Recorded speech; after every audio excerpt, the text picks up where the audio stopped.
Good afternoon. It is 1 o'clock on Friday, 21 October 2022, and welcome to another segment of Takata 2 Live. So we're coming to you live from the center of the Aerospace Testing Universe.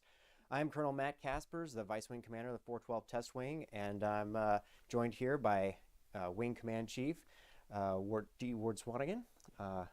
Good to be back here again with you, Chief. I know it's been a few weeks since I've been able to be back here. Yes, sir. Are you fully recovered from this weekend's activities? So it took me a couple of days, but I will say by Wednesday I was kind of back to at least 90%. But that Monday and Tuesday was a little rough. So yeah, I think For sure. that was probably a little longer recovery than some people. You know, when you're younger, you can bounce back easier. So it took me a couple of days, but yeah, I'd say I'm good to go for today. Awesome. So for those of you who may have missed this weekend, we just hosted here at Edwards, Team Edwards Air Force Base hosted a absolutely massive and incredibly awesome open house and STEM expo with air show included for a 3-day event, Friday, Saturday, and Sunday.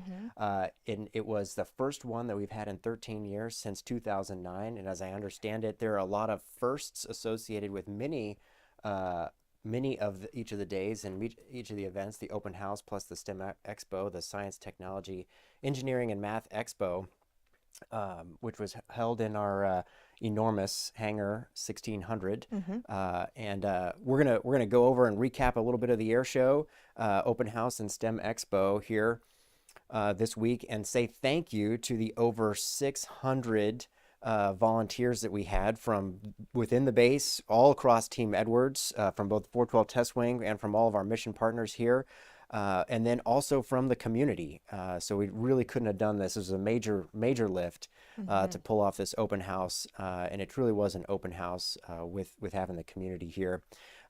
It was a fantastic opportunity. I know that for all the folks that I got to talk with, there was a tremendous outpouring of community support and enjoyment. And I'll tell you what, it was really a pleasure to be able to speak with those 3 to 13-year-olds that General Higer was really targeting with the STEM Expo, and to just hear that wonder and just I was each day I was so impressed with their knowledge and enthusiasm for air power, aviation, and all things STEM. It really did make my day on Friday when we saw some of the kids lined up with their teachers and they're standing in line and the Thunderbirds are rehearsing and you can hear the kids go, whoa, you know, that's just like, yes, it's working. We're doing this. And so I thought it was a phenomenal event. We pulled it off, and I'm just proud of everybody that had a hand in it so that we could make their day, those children. Yeah, one of the things I remember taking away from it is just how much we take for granted the fact that we get sonic booms here at Edwards all the time, just as a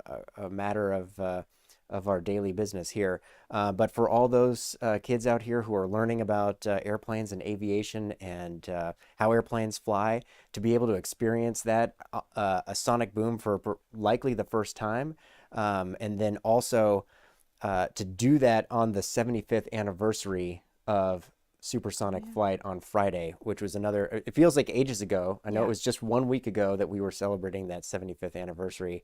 But that was a pretty awesome bit of history, and I'll be honest, a good bit of rebluing, I think, for our community. I'm so impressed with the amount of schools that participated and brought the children out. I was thinking about it as we were going through that day in particular, and thinking to myself, you know, when I was that age, I didn't have an opportunity to come out and see something like that. So I was just happy for those kids that were able to come here. That goes down as like the best field trip that I've ever seen. If you think about it, like when you went on field trips, you went to a museum or something else, maybe in historical, that in a historical context that was cool, but to see like all the different aircraft, and the expo had something for everybody. Like I was able to interview some of the children and ask them what school they were from and how old they were or what grade they were in and what was their best part of what they liked most about the show. And some of them, commented about the aircraft. Some of them said that the robotics was their thing. And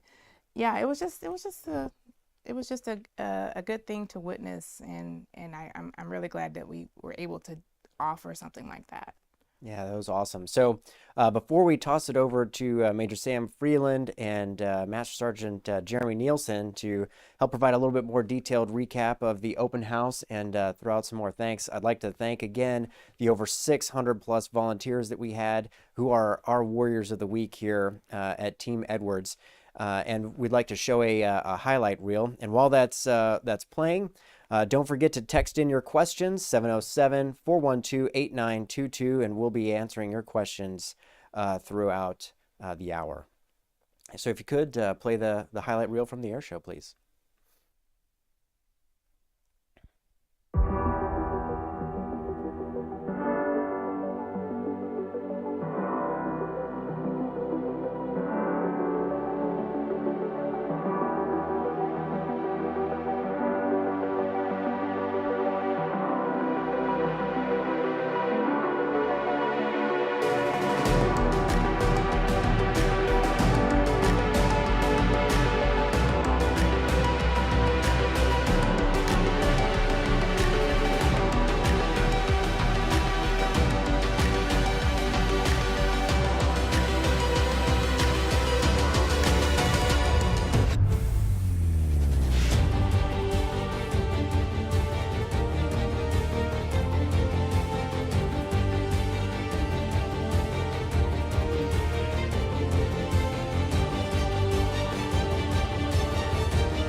Thanks to the PA team for pulling together that highlight reel from our open house, air show, and STEM Expo.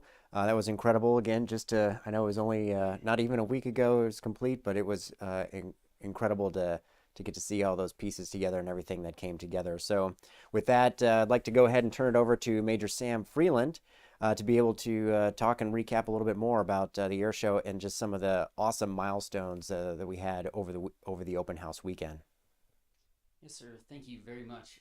No, it was amazing. I know it hasn't even been a week, and sitting out there taking some time to look back at all the kids and people that were being inspired over the weekend and everything, and even seeing that video again, almost makes you want to do it again. I know it'll take some time. There's still some people recovering that we've talked about, and some people put in a lot of effort before, through, and are still putting in some effort to capture those lessons learned and some cleanup items here and there. But it was just amazing to do that. And when I think about it, and we're talking about the STEM component, I think of what that air show did, cultivating that environment for people to want to learn and to learn how to learn. You're talking about the students who got engaged and what they were doing, and I think one of my favorite conversations I heard in that STEM Expo on Sunday when we finally settled into our battle rhythm was the students engaging with some of the professionals. One of the NASA professionals was talking to this young lady, and some of them we're looking to inspire to want them to get there, but some of them we were providing them a path to learn and understand how to get there.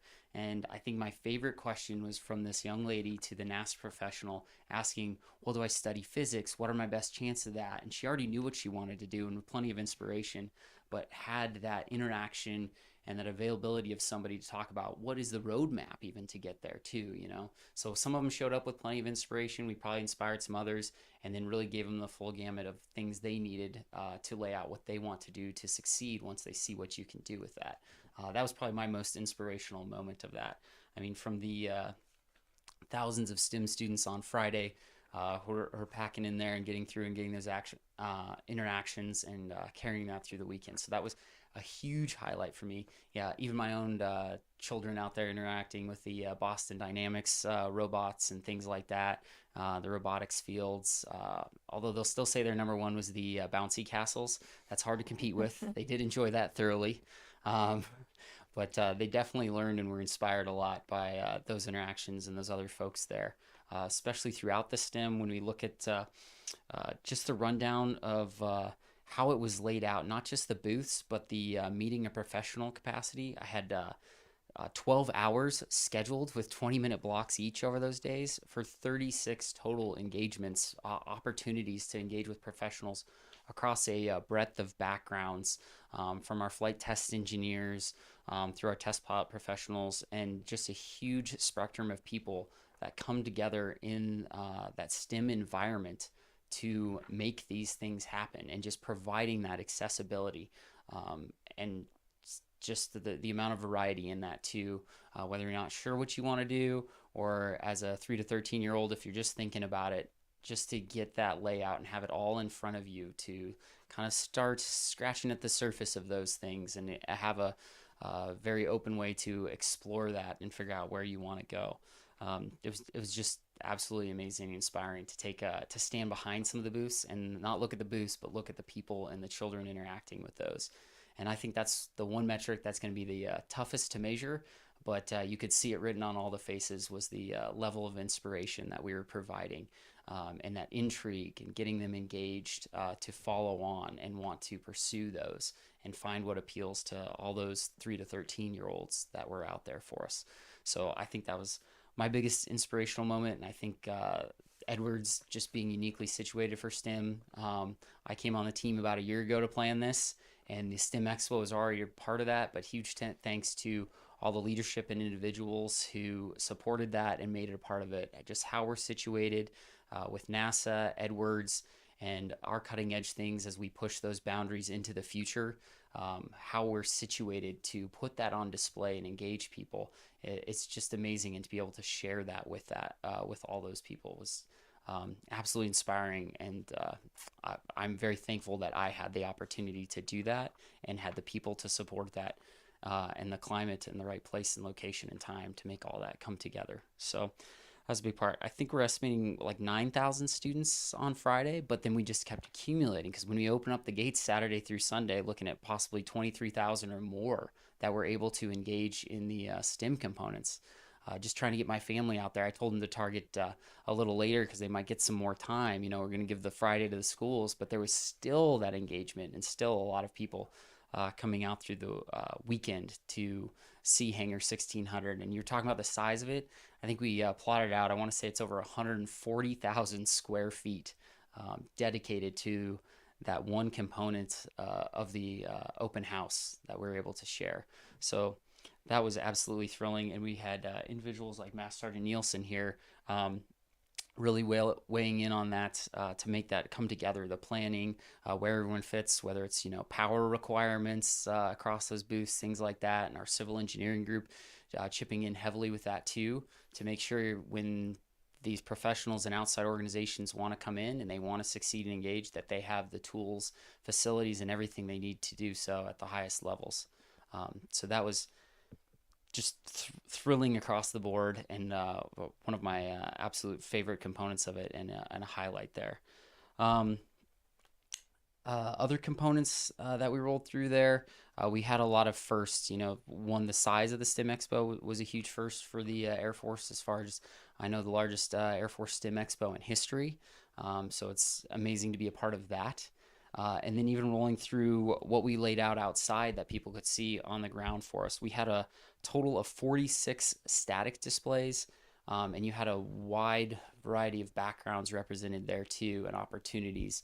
From a maintenance side of things, we had a weapons loading demonstration with the F-16, which was pretty awesome to watch. It's a hot day. They were sweating it out there pretty hard, but I think it was a great, accurate representation of what those professionals do every day to make things happen, and to be able to put that on display to inspire and just educate and have people understand everything that comes together. Another favorite display I liked, we had one called the Hangar. It was also maintenance oriented, with virtual reality training displays on how to change tires on aircraft and things like that. And when that group first came to us and I got to watch one of the videos about what they bring and how they operate, I remember a few of us on the team were like, well, how long are they going to leave that here? We wanted to interact with it on a maintenance capacity and be able to see, you know, test our skills. Probably be a little humbling for some of us who are not crew chiefs or don't have that experience, but that was another great one. And then all the aircraft, and then the family environment of the displays too across the aerospace industry. NASA Armstrong coming in very strong for us with a lot of their participation. I mean, Sophia's first and last air show, and it was here with us at Edwards. So for us to provide the venue and them to support that and share that with us, both flying by, opening up so everyone could see the telescope.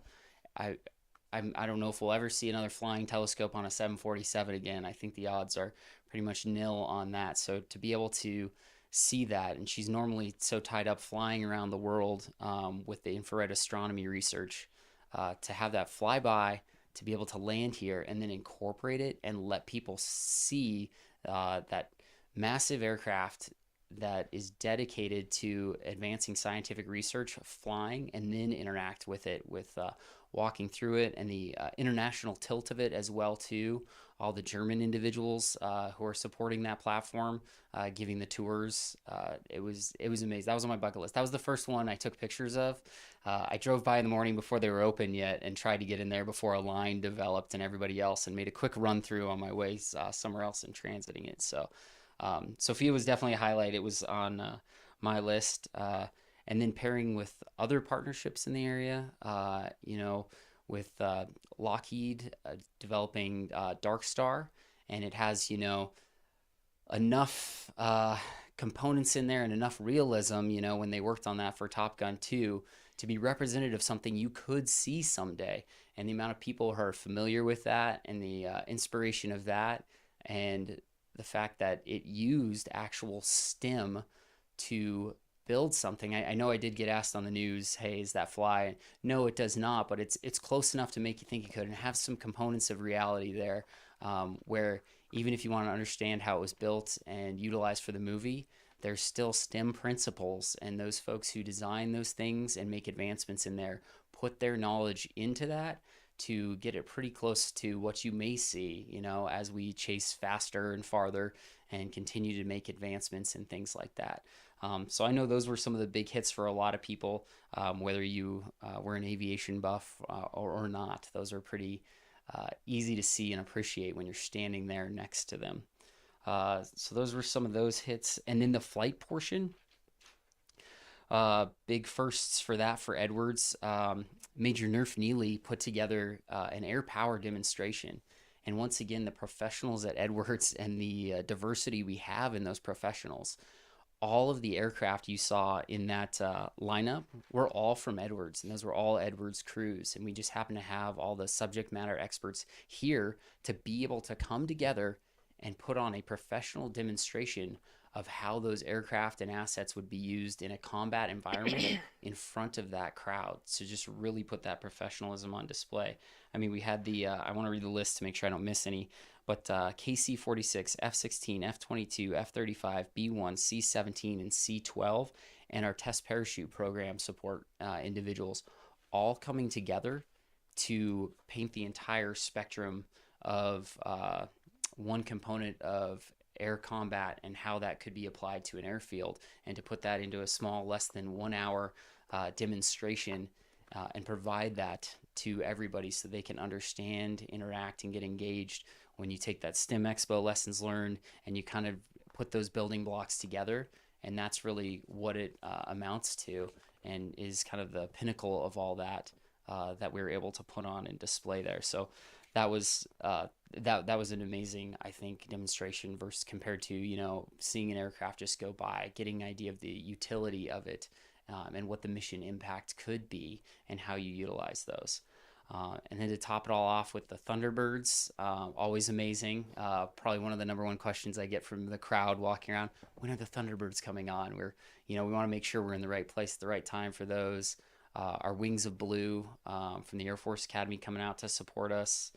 I know I talked about NASA and Sophia rolling through, but they also supported with the flying demonstrations with their F-18, F-15, and G3, that combination going by. And that's just kind of your government, DoD, NASA organized planes. That's not even touching on the civilian performers who came out and put on some amazing demonstrations for us. But we continued the STEM tilt even through those individuals, working with them. The Vicky Benzing and her Stearman and her PhD in chemistry out there. Greg Wired Collier, who flies his T-33 with our test professional school routinely. So to have folks who have knowledge beyond that, and knowledge that has helped them succeed, and to make it clear to individuals that that's how that works, and that's how we make these advancements that we do. Ultimately totaled up to over 20 flying performers and about 3 hours and 15 minutes of flying entertainment for us. And I'd be remiss if we didn't talk about what made all that come together and work for us. We talked about the 600 volunteers, our local community coming together too, and volunteering and stepping up in very significant ways. The Aerospace Valley Volunteer Group that came through and was available, through setup to teardown. We had an 88-year-old Korean War veteran out there, and they were pushing hard, and they were all contributing, all those folks. So from them, and I think that was inspiring for the folks on Edwards who showed up to volunteer too, to be able to work with those individuals. And then the community effort kept expanding beyond that. We had, for those in Rosemont, if you thought traffic went well and it was a low impact to you, California Highway Patrol was our primary engagement there. And really came through to say, hey, we're going to step up and help out, manage the intersections, keep an eye on the flow, and communicating with our own security forces elements so that we understood the bigger picture of how we were taking care of all these guests and patrons who came to Edwards, not just on our property, but just outside the installation too, to make sure they safely and efficiently could transit to and from the event. I know Kern County Sheriff's Office also had a large footprint here too, just looking out for the overall safety and security. And those were the people who signed up and directly volunteered. I know there's other people who probably gave something, whether or not they needed to. I'm thinking like base residents, other people who had other business going on during that. So thanks to those of you who, you had to target that Lancaster Boulevard intersection and it cost you a few minutes here and there. Thank you to those of you who understood what we're trying to do and that impact that we've been speaking of this whole time, and dealt with some inconveniences here and there.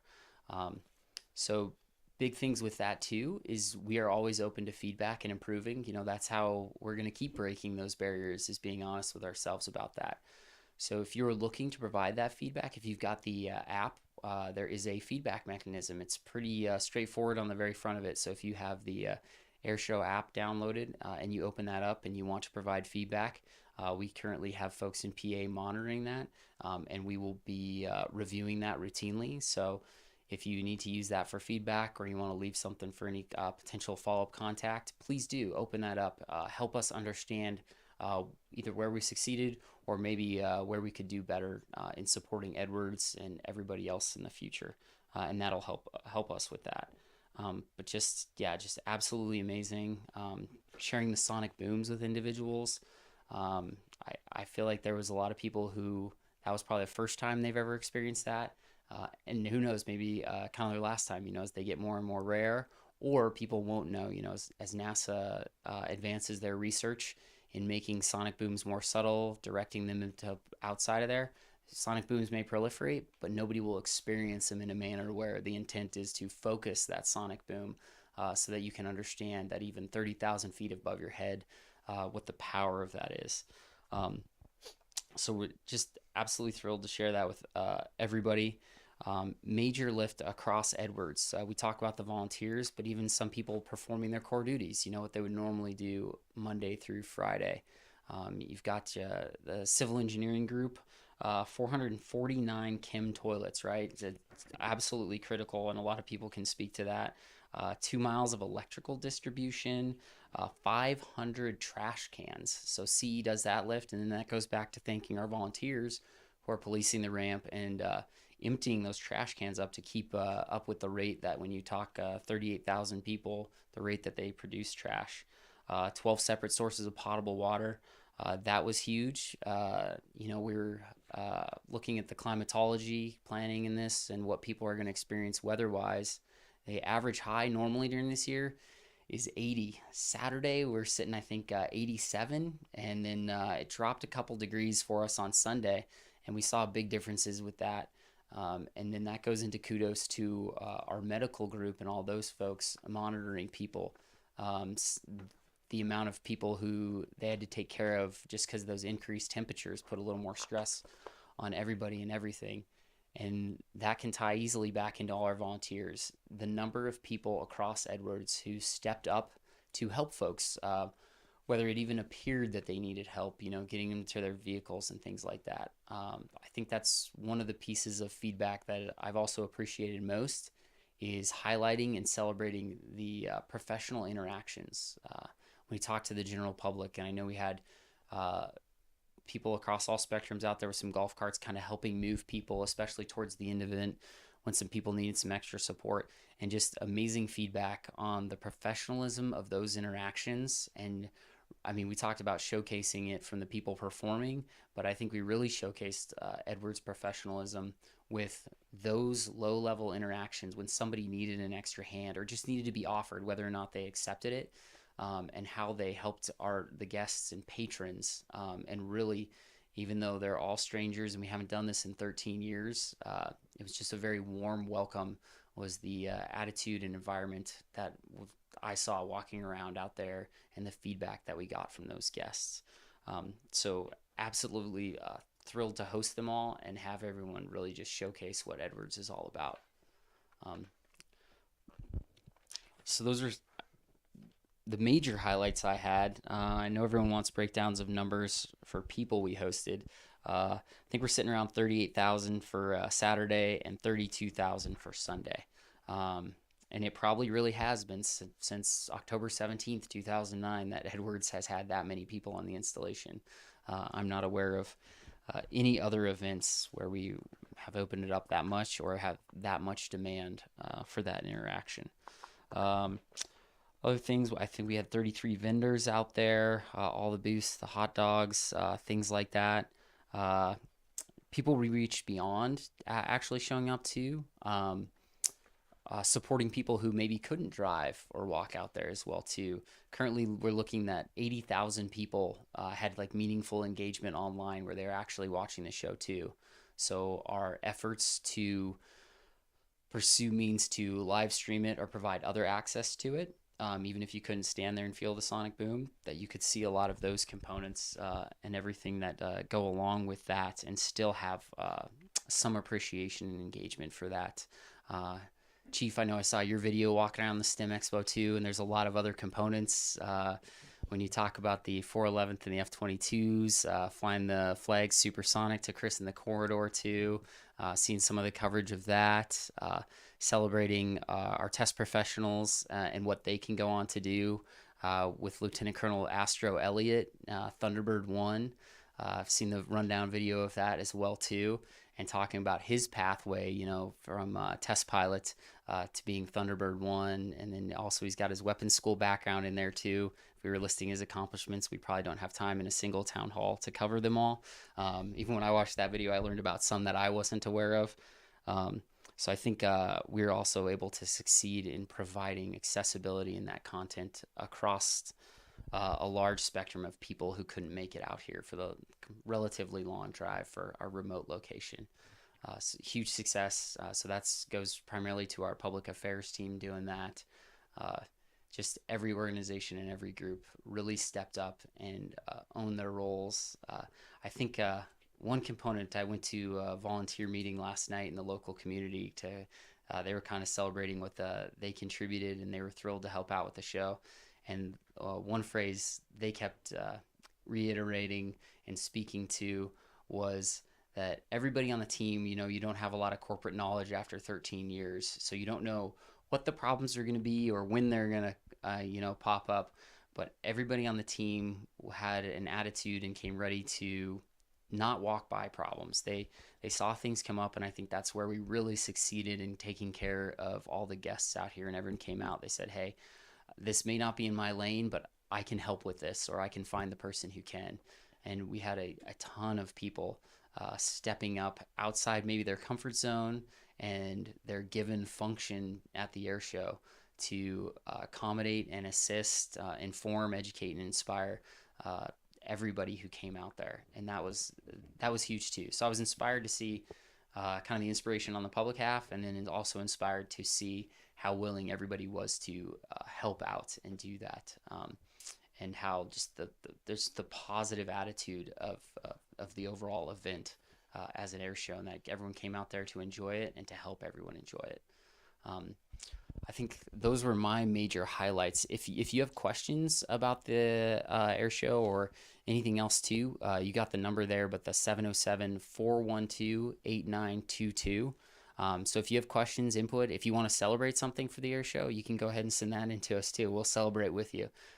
That's kind of what we're doing now as we compile our lessons learned and look towards the future, and making sure we capture all that information and data to help us succeed. But I would like to hand it over to Master Sergeant Nielsen to speak to the STEM component as well too. Well, before we get into that, sir, I would kind of like to run through a couple of my highlights. Yep. So I would echo what you and Colonel Caspers both said about the volunteers coming out, stepping up, and making this thing a success. You know, whether you're from the community or whether you're from Team Edwards, you know, military, civilian, and any contractors that might have been involved. We truly could not have pulled this off without the efforts of us working as a team. And it really just reminded me of being deployed and how, you know, you're working long hours, you know, the temperature's not always ideal, you know, you may not get to eat right away, or, you know, things that you cannot control are going to happen throughout a huge lift like that. But because we're all working together as a team, and because we all are committed to making it a success, like any other mission that we do, we were able to execute this mission of pulling off an open house, STEM Expo, and air show. And so, huge shout out to all the volunteers. Thank you so much for just being there and helping us to pull this off. To include our PA team, who was allowed or made it where I was able to like talk to a few of the students walking through the STEM Expo, and that was one of the highlights for me. One of the highlights, you know, where I'm able to talk to somebody who just is really interested in STEM or really interested in aviation and all the things that we had to offer at that venue. One of the other highlights that I have to shout out was when the Thunderbirds did the re-enlistment ceremony for 2 of our airmen, and then when they enlisted like 10 or 11 folks into the Air Force writ large. And so I was able to high five those folks as they were walking by from being signed on and enlisting and saying the oath to, you know, basically say that they're going to do this as we do it. And so that was really a big deal. I think that has to be mentioned here at some point. And then the other highlight I would say is the one where I entered or had an engagement with a plunger. So that doesn't resonate with everybody. So what we're going to do is play a video. If PA could roll the video of me where I had a slight engagement with a plunger, which was going to be my final highlight. Wait for it. That right there. I think that pretty much tells me. That was so fun. That was so fun. I was really excited that our teammates at Maintenance Group and OG volunteered me basically to go out and help the pyro team with some of what you saw there. So being able to blow stuff up, I mean, you don't get to do that every day in any capacity. So I was on a high after having done that part. So just a few highlights, you know, from the show for me. Sir, what would you say were the highlights for yourself? I think the highlight for me was on the very last day. We were driving out. I was actually riding in the golf cart with Major Freeland, and we were transporting out a family who had been taken care of by the medical team for some heat stress. And I was just riding back there, getting to chat with a 10-year-old who had done all of their homework on the types of airplanes, the science of flight, and had charted out their path through, you know, what they wanted to do. And this was and they had never been to a military installation before. So they had, you know, their family had spent to go to, you know, the other, like the LA public, you know, the LA Long Beach Air Show, Nice. et cetera, but never been to a military installation. So it was really extraordinary, right? Because that was an opportunity where we were able to both blend that passion for flight with military or government service. So I Right. think that was pretty extraordinary. I would say. While we wrap up our segment here on the air show highlights, and again, the thank yous to all the people who made this help. We won't be able to read off all the names here, and I know that there's so many thank you functions throughout the next coming weeks and months to help thank all the volunteers and thank all the folks who worked the air show open house STEM event.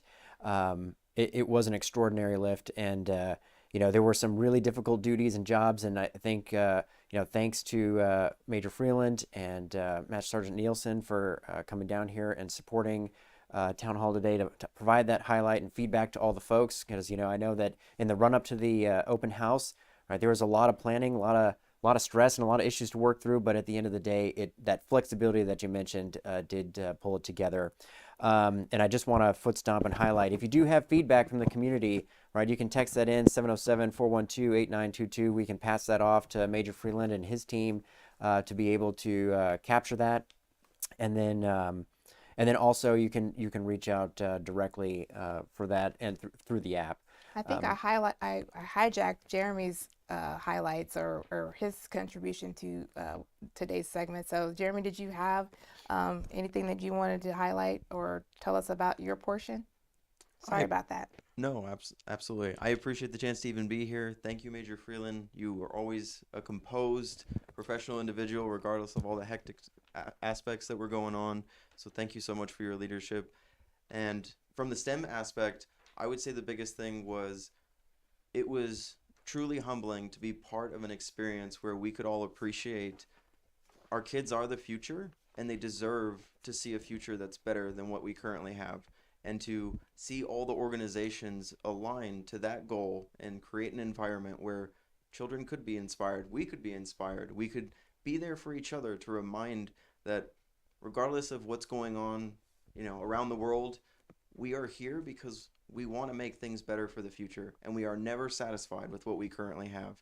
And I would say that everything going on in that hangar, everything demonstrated in the air show, and everything that everyone contributed as volunteers, as participants, we are all aligned to that fact that it deserves to be better than it is tomorrow, and we are not satisfied.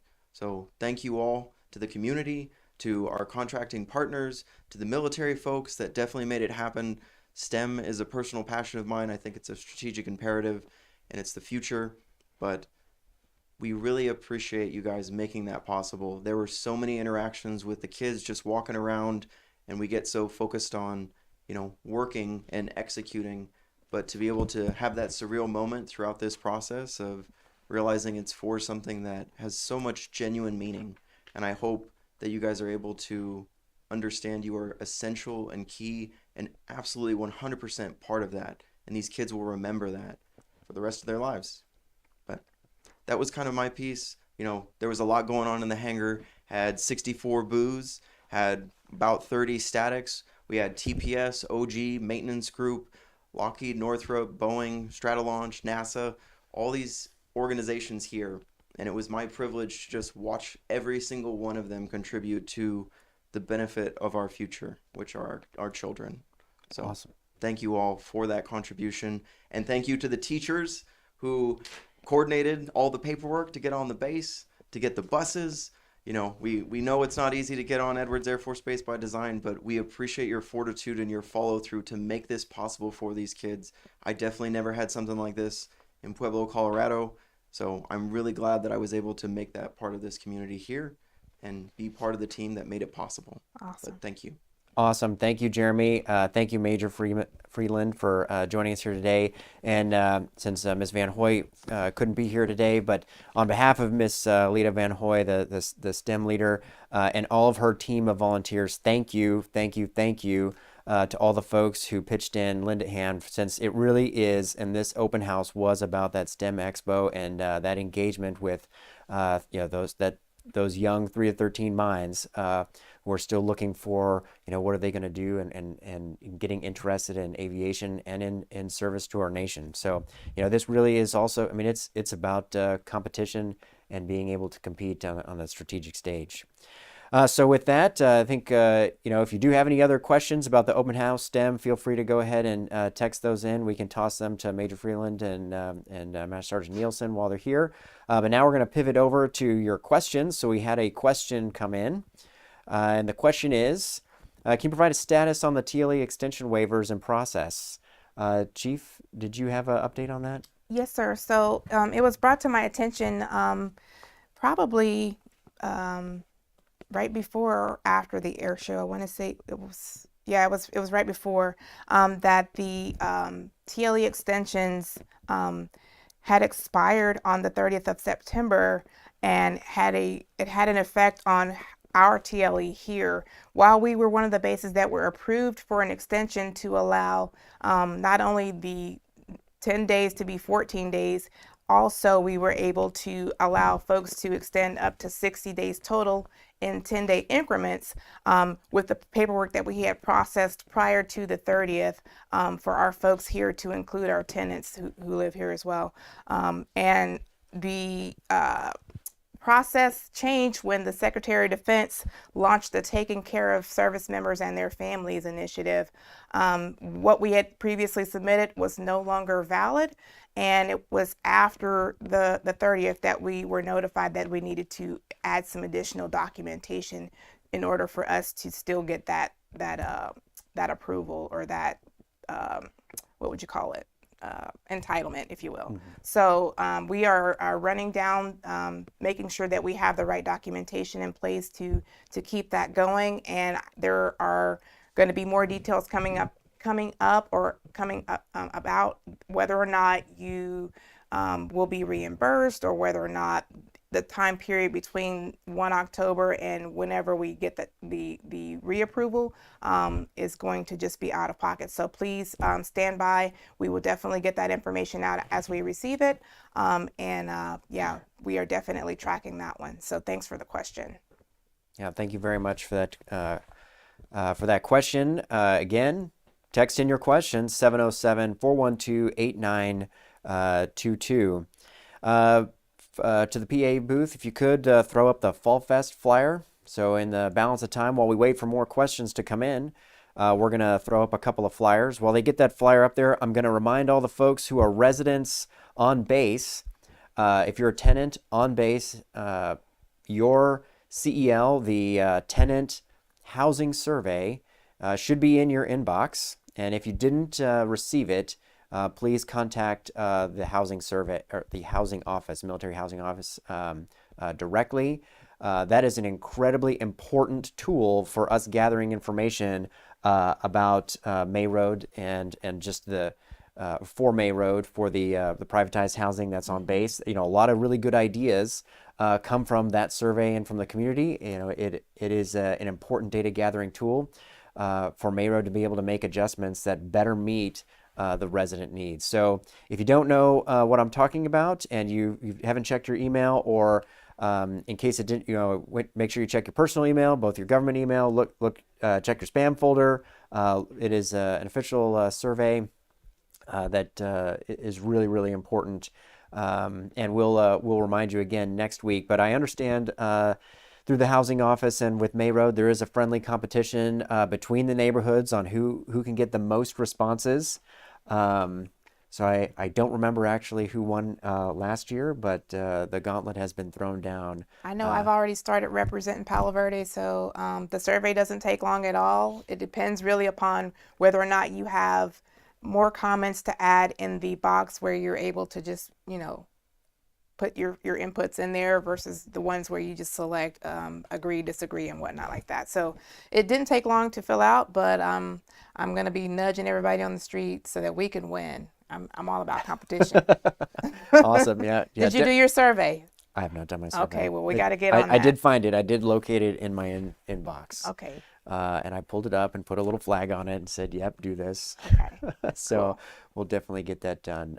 Just from housing, a lot of the things that came out of that are things like the heater in the pool, and the community pool, the Yep. community garden that's going in, that should be rolling out in January timeframe for slots. Yes, So anyway, get your it should show up as the CEL housing CEL survey, which is the tenant survey for all you base residents. All right, so the Fall Fest is coming up. I cannot quite read that print, but it is October 28th, 15:30 to 1900, or 3:30 to 7 p.m. at Wings Field. Should be a whole lot of fun. It looks like crafts, beer garden, and food trucks. And of course, the centerpiece will be trunk or treat. So, make sure that you decorate your trunks or your truck bed, and bring it strong. I still don't know what we're gonna do for Halloween Yes, at our sir. house, but I understand Halloween is pretty big here on base. The base trick or treat is October 29th from 6 to 8:30 p.m. all across base on the on base neighborhoods. So that'll be Saturday the 29th, and this is Friday the 28th for the Fall Fest. So if you got any questions about Fall Fest, go ahead, text those in, 707-412-8922. Looks like kids. Yeah, it looks like kids from 9 to 12 can also go to the youth center from 7 to 10 p.m. for Halloween Howl. So that ought to be fun too. Oh, that'll be real fun. If kids want to do that. So that ought to be fun.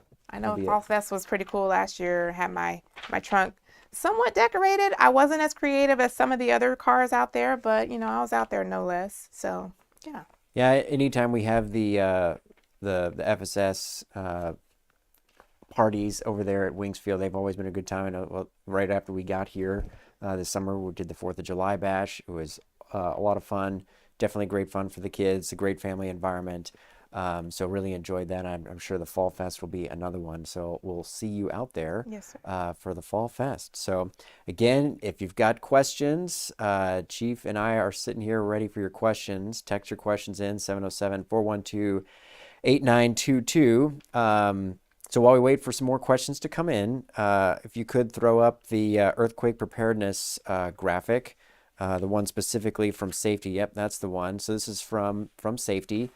So in case you did not know, yesterday was the California Great Shakeout, where the state of California, across all state and local government, participated in an earthquake exercise, and Edwards Air Force Base was no exception. So first of all, thank you to all the folks across the installation, not just the 412 Test Wing, but across Team Edwards who participated and helped our first responders and CE teams work through that exercise and get, work through, working the bugs out and what would happen. Because I'll be honest with you, I've lived in the West for a number of years, but I've only slept through earthquakes. So knock on wood, I've not dealt with one of these, and I know that for the folks who lived out here for some of the big quakes like the 1994 Northridge, it is a significant event. Chief, have you ever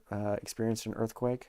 So I have, but it wasn't to the point where we could actually feel it. So we were just told that an earthquake just happened, and it was like, oh really?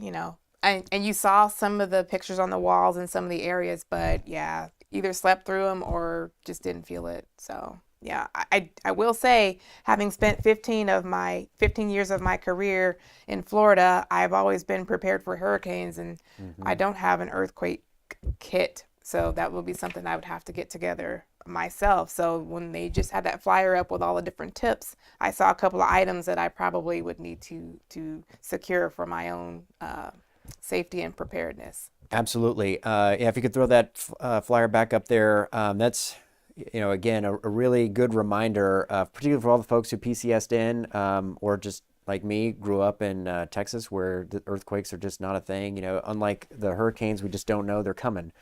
So they're a total surprise. And, like that first bullet there, get under a sturdy table or desk, since most people are often injured from falling debris. That was Right. a good reminder, right? If you can't obviously get outside out of your building, is stay safe and don't have things shaken on top of you. So. Right. It could certainly be a big surprise. And then, of course, after the earthquake, being prepared for aftershocks and recognizing that there could be fallen power lines, and subsequent fires and all kinds of other secondary disasters and incidents essentially occurring. But I think the big takeaway there in terms of preparedness is making sure that you're prepared, in terms of water and other essential supplies. So after you survive the earthquake, you're able to not need help right away, and being patient, since fire, police, and first responders are going to be responding to those other emergencies. Again, so we had the Edwards flyer, but also if you want more information, you can go to beready.af.mil. That was beready.af.mil to learn more about earthquake preparedness. Again, I can't foot stomp enough how important that great shakeout was for us and for all across the state of California to make sure that we're prepared. Yes, sir. Again, text your questions in 707-412-8922. Got another announcement here. If you could throw up the AFTC Hackathon flyer. So again, obviously this is all of Air Force Test Center, not just 412 Test Wing, so proper to Katatu, but this is, coming at us out of the Innovation Shop, or in collaboration with the 412 Test Wing Innovation Shop. But one of the things in chatting with the team that is working to put this together, don't be afraid to join this team, right? Don't think that if you don't know Python, if you don't know Java, if you're not already a data analytics expert that this isn't for you. We really want to encourage folks to get exposure, get the reps in practicing and thinking and working through data and data problems, since so many of the problems in our everyday lives here as we execute our mission in Takata 2 are the result of data, and whether it be in our flight test mission or any of our installation missions. So here's the information on how to register. But again, the big takeaway here was don't be scared away by the hackathon and a need to have coding skills, not required. So, as an example, if you're not a technical person or you can't write computer software like me, then that knowledge of your domain expertise, whatever process that you're familiar with, that's going to be really helpful bringing that into that forum for the hackathon. Master Sergeant Nielsen, is there anything you'd like to pile on with the hackathon? Yes, sir. So with the hackathon, the piece that I would add is, guys, you guys are the subject matter experts in your specific fields. No one knows your process or your problems better than you do. And these folks are trying to rehearse their skills to apply their knowledge in this new use case of the 21st century and how we deal with, technology, but also in the warfare domain. So please reach out to them, even if it's just to see what they're about and determine how you can contribute to their process or how they can contribute to your process. We're all a team, and we have to leverage what makes us different to truly succeed in a world that is becoming more and more complex every single day. Awesome. Thank you, Jeremy. And while we're on the topic of innovation and things like the hackathon, and Jeremy's very involved in the innovation community, and I just want to highlight here as well that he and his team are the AFMC Spark Tank winner for the virtual VR that's going to compete in the Air Force level Spark Tank out in March 23. So congratulations to Jeremy and the rest of the team for the maintenance VR. That is a really extraordinary accomplishment. I agree. Congrats, Jeremy. Live on the air. Thank you so much. I appreciate it. All right, so we're getting close to the top of the hour. Still no questions, but there's still time. Text your questions, 707-412-8922. Chief, any other parting shots while we run out the clock? Well, it is Friday. I'm aware that there's a karaoke something tonight at the club. Yeah, Club Muroc. So I was going to try to stop through and say hi to those folks. But yeah, it's been a week. General Higer and myself will be traveling soon to basically talk to senior leaders, be amongst other senior leaders, and to talk to our leadership and just basically network and collaborate and tell our story about Team Edwards and some of the efforts and things that we're working here.